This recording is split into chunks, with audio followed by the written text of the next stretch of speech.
Hello, I'm Craig Quat, and today I'm going to teach you how to build an open source modular juggle board. Okay, so to start with, we're going to need some PVC pipe. We're working with 1.5 inches. You can go slightly larger. I wouldn't recommend going smaller, but larger pipes are more expensive. So the 1.5 inches is big enough to be stable, but not too big that it starts to cost a lot of money. So you want about 6 meters or 18 feet of this pipe. The next thing that we need are our fittings, all the connector joints, and we're working with T fittings, 1.5 inches, couplings, and 45-degree angles. And you need 12 of each of these to complete one set. For the tools, you need something to cut the pipe. I'm using pipe cutters, but really what's best is most accurate is if you use a table saw or a chop saw. This way you're getting really straight cuts. They don't need to be perfect, but when you're putting it together, it helps if you can do that. You also need a marker to mark, tape measure to measure, and glue for gluing. If you decide to paint your pipes, you're also going to need some sandpaper, some paint thinner, and some spray paint. There are other tutorials online for how to paint PVC pipe. It can be a little bit tricky, so prepare yourself for that. But I'll find a link and I'll share it below so that you guys know where to find information about that. All right, let's get started.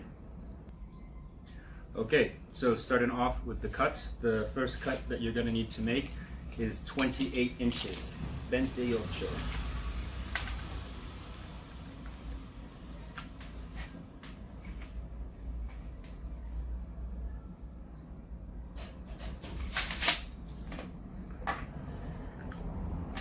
The way this device works, you line it up and then you just squeeze. So it's super fast and super easy. And you're gonna need 6 of these. Okay, so the next 3 cuts we're going to make is 2 3/4 inches, 2 1/4 inch, and 1 1/4 inch. Heavy on the 1 1/4 inch. And this is because this is the piece that connects the joint between the T and the 45, and we want it to be concealed. So if we cut it too close, a lot of times it doesn't fit together right. The problem with cutting a piece this small with a tool like this is that if the plastic is thin, it can cause it to warp a little bit, but that's no problem. All you have to do is put a little bit of weight and you can roll it out. It's just one extra step and it's back to its normal shape. You're going to need 10 2 3/4 inch pieces. You're going to need 12 2 1/4 inch pieces, and we're going to need 12 of these as well, the 1 1/4 inch. So I think altogether it's 34 cuts we're going to need to make now. Okay, so now that we cut all our pieces, we should have 6 pieces of pipe that are 28 inches long. We should have 12 pieces of pipe that are 2 3/4 inches long. We should have 10 pieces of pipe that are 2 1/4 inch long, and we should have 12 pieces of pipe that are 1 1/4 inch long. We are going to be painting these, which is the next step that I'm going to do. I'll try to put a link in the description for how to paint PVC pipe, but just to let you know, it's required that you sand it first because it's very smooth, so in order to get the paint to stick, you need to create a rougher surface. It's best prior to doing all the cuts, so if you are planning on painting it, I just advise you sand the pipe first. It'll save you a lot of time rather than trying to go back and sand every little piece. The other thing, if you do paint as well, is the paint usually it tends not to stick so well with the glue when you want to stick the joints together. So I'm going to be using a piece of tape. You want 3/4 inch wide, and I'm just going to be placing that down around the edge here first before I paint them, so that I'm left with a clean surface when I want to glue it. So now I'm going to go paint. Okay, so we have all our pipes cut and painted, and now it's time for assembly. The assembly can be a little bit tricky because we need everything to line up just right. So I find it's best to sort of construct it in a way that you glue as you build. We're also not going to be gluing all of the joints because we want to show you the compartmentalized version of the juggle board, which is going to allow us to take it apart and use it in different ways. So some of the joints will be glued and some of them won't. The first joint that we're going to start with is the coupling joint, because this one we don't need to align for anything. It just goes on straight like that, and we glue it. The way that the glue works, if you've never done this before, it's pretty strong chemical, so you want to work in a space with like good ventilation. I'm outside, as you can hear. You want to be actually really generous with this glue. Like, just slob it on, I find, is the best, because it's going to get knocked around a lot, and sometimes the joints will come loose and you'll have to re-glue them again. So after you build it, don't just rush to throw away your can of glue. Keep it somewhere, because you're probably going to need it again. And it just goes like that. So that's the first piece that we're going to glue. You're going to do all 6 pipes the same way.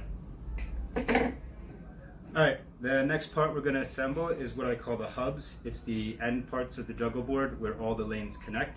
It's really important that we try to be straight and align everything right as we put it together, because this is going to be like the framework for how we assemble the rest of the board. We're going to actually be gluing 3 separate pieces together, one with 2 T's and 3 joints, and then 2 with 2 T's and 1 joints. And these will be glued, and then they'll be assembled in a way. On this joint and this joint here, we're going to use screws to connect them, and this is how we get the modular effect. We'll be able to later take them apart and have separate tracks and lanes and do different things.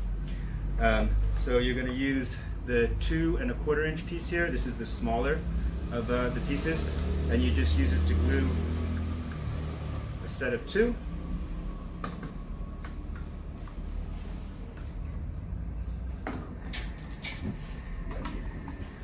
A set of 2 with 3, and another set of 2. When we glue these, the way that we keep them straight is we use a flat surface. So get a nice hard flat surface so that as you put the glue on, you can hold down in the center of both of them to make sure that they're aligned. But also it's nice to take something with a straight edge, so you can push it against the back of that and here as well as you let the glue dry.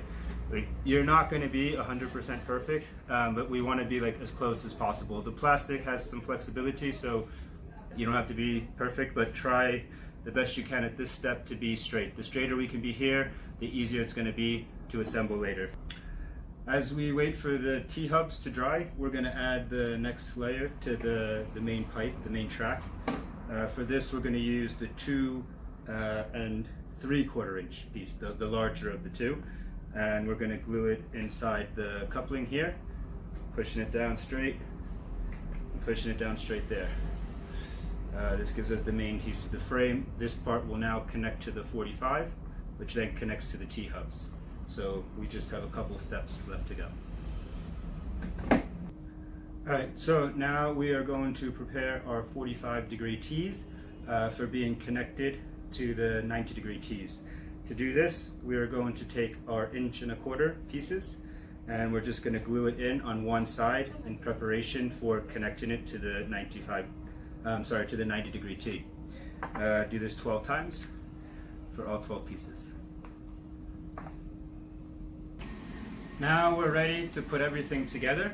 And to do this, what we need to do first is use just this T section. We're not going to glue it, we're just using it for its alignment.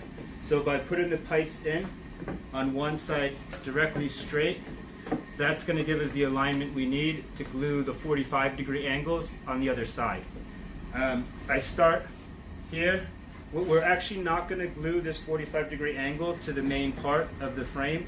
We're going to use a screw, and this is because later on when we're using just the single ramps, what we can do is we can take it off, flip it around, and then that turns it into a ramp.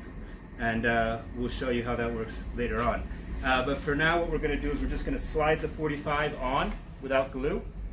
So no glue for this step, and no glue there. Do not glue yet. The glue is coming.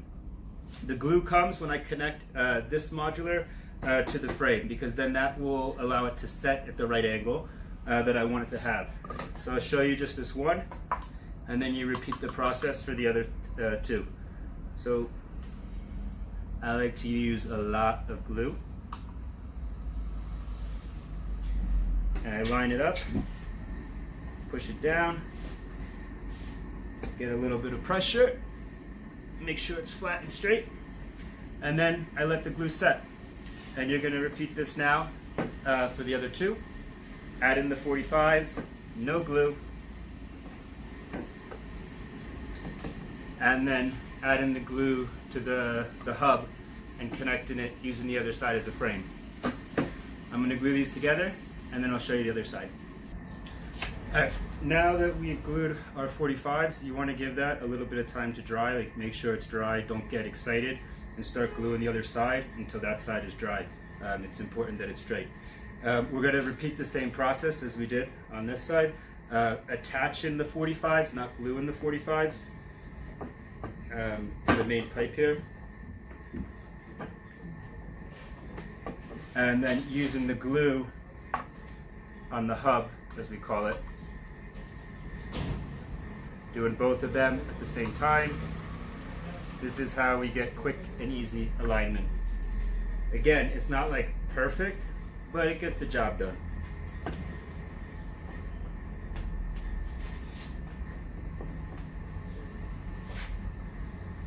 Pushing down, making sure it's level and straight. And then we just repeat the process 2 more times, and we are almost there. So now that we have our 3 units, or our 3 tracks, 2 without fit-ins and 1 with fit-ins on both sides, what we want to do next is you either want to glue or screw the 45-degree angles in. If you plan on using it just as a juggle board and you don't want to do the tracks, then you can just glue all the joints. But for this example, we are showing you how to make it modular. So instead of gluing the 45s, what we've done is we put a screw right here and right here. This will keep it from coming apart, but it also gives me the option to take it apart later on if I want to. I'm also going to do the same thing with the joints that connect the boards. I pre-drill a hole, and then I use a little short screw just on the back side here to connect it. And this will keep it from coming apart. When beginners or new students play with this prop, a lot of times they put most of their force downward into the board instead of forward. So there's a lot of pressure trying to pull this thing apart, and it's important that we really secure it. The last thing I want to show you is for if you do decide to do the tracks like we are here, this allows us to remove the 45 base, and I can flip it. When I do that, it gives me an inclined plane. And there's a lot of things you can do with an inclined plane, especially if you're someone who maybe you're able to grasp and release the ball, but you're not able to add force or pressure. Inclined planes are really great because it allows the person to transfer the object from one location to another without having to actually apply the force. It's also fun to play with. There's lots of games as well. So we can have ramps, horizontal planes, and juggle boards. We get a lot of different activities and a lot of games out of just this one prop. So it does take a little bit of time to make. You see the effort and the energy, but if you do it, you have tons of material and tons to play with. You could actually put all of the one sides at an incline, and then you can just have an incline juggle board if you want. You can also just stack books underneath. There's lots of games, there's lots that you can do. I hope that this tutorial was helpful. There's also another printed version, although this is a little bit outdated and it doesn't include the information that I shared with you now about this modular structure. Enjoy, have fun, and be happy. Ciao.